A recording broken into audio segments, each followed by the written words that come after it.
Hello and welcome to the Cryptocurrency News Channel. Today we're going to talk about Vechain and rejoice. We have an actual American partnership from an actual American company that is going to use Vechain or is using Vechain technology. I do not believe this was the partnership that Jason Rockwood was alluding to. I think that one is much bigger, but this gives us reassurance that American companies can use Vechain products. So here we go. Vechain is proud to lead the delivery of blockchain-based authentication for retail, fashion, and luxury garments. Deadstock, a USA-based vintage fashion market, is the latest to embrace our technology. Mass adoption is inevitable, and Vechain will drive it. So it's USA custom sneaker and high-tech streetwear. So let's take a look. This is from vechain.org's blog. A new and exciting development is unfolding in the streetwear domain with the Deadstock app, purveyor of authentic luxury garments, officially announcing its plans to use Vechain's blockchain technology. Deadstock is one of the first widely available mobile streetwear marketplaces to adopt Vechain's best-in-class public blockchain technology to deliver the greatest degree of authentication possible to the US and Canadian markets. To fulfill its mission of creating an ultra-secure and technologically advanced marketplace for sneakerhead and streetwear community, Deadstock combines their forward-thinking approach to the latest technological offerings from Vechain to ensure the highest degree of security and confidence for its users and their shopping experiences. So this is to prevent people from selling fake Deadstock shoes. Now, I don't buy Deadstock shoes. I buy like cheap-ass shoes because I wear them out pretty much every single year regardless of what brand I buy. I like go hiking in the woods and all that stuff, mountains, hop across rocks. My shoes wear out fairly easily. So I'm not going to wear like, $300 shoes. I prefer to get the $50 shoes, and even I think that's expensive. But if you're like a fan of like custom made name brand shoes, I can definitely see why they would actually use Vechain. You can see like their Vechain times and Deadstock powered by Vechain toolchain. So that's really, really cool. And basically, like, this is about ownership. This is about provenance. So we love that we are collaborating with Vechain to bring the highest level of authentication and security to sneakers and streetwear, while also utilizing their blockchain services for future growth. Shared Deadstock CEO. So they could actually use Vechain even further.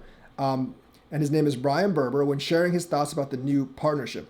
The partnership solidifies the Deadstock app as an ultra-secure and impenetrable marketplace, while simultaneously helping serve Vechain's mission to expand a robust and sustainable ecosystem across a wide variety of industries. Will this actually result in a lot of Vetho burn? Probably not. I don't know how popular Deadstock is. I'm not really into the custom brand shoe thing. I know maybe some of you are, and maybe some of you can say it's like, oh, it's super, super, popular. You just don't really know about it. You're right. I don't really know about it. But in the fashion industry, this is kind of a big deal. Basically getting rid of counterfeits. Because if you have counterfeits, people pay hundreds of dollars for a fake shoe. They're going to be very upset because these things are very, very expensive. Like a fashion designer t-shirt could cost $200. The regular ones I buy at Walgreens cost $5 a piece.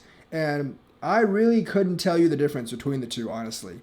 So unless I see the little label, which I really don't care about, nor do I look for. But some people, especially the bourgeoisie class, they really like this stuff. So I can see this being very popular for other apparel. So Vechain technology has no trouble getting in the United States. And that's kind of what I actually expected.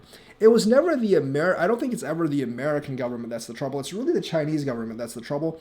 Like, if you want to do business, it's not so much if the American government will let you in, as long as you pay like the kind of like the tariffs, as long as you follow the rules. The U.S. government generally isn't going to have a problem with you. The question is the Chinese government going to let it out? Obviously, this technology, they obviously let it out. But in terms of like, will they let it list on Coinbase, whatever? I really don't know. I personally don't. I don't even know. I don't think it's actually Coinbase's problem for listing Vechain.